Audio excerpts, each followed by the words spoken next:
Hello, welcome back to the channel. Today we're diving right into how to import CSV files into Asana, your comprehensive guide for 2025. To kick things off, you'll first need to open Asana and navigate to the project where you want to import your CSV file.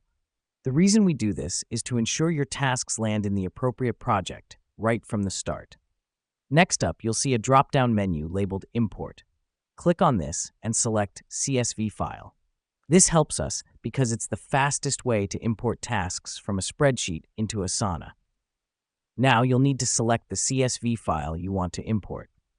Look for the Choose File button, click it, and locate the desired file on your computer.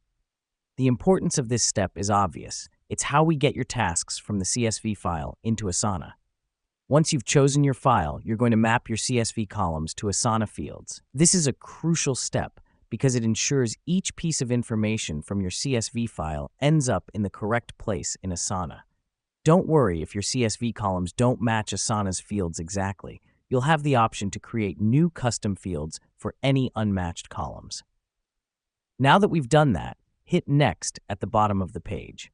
Here's what's happening behind the scenes. Asana is reading your CSV file and preparing to create new tasks based on the information it contains.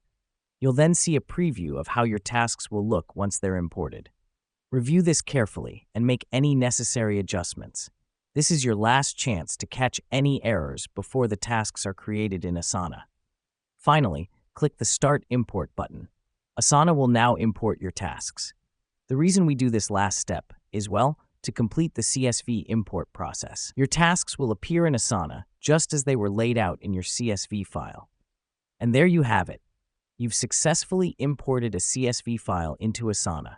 By following these steps, you can streamline your project management and save valuable time. Thanks for tuning in. We'll catch you in the next one.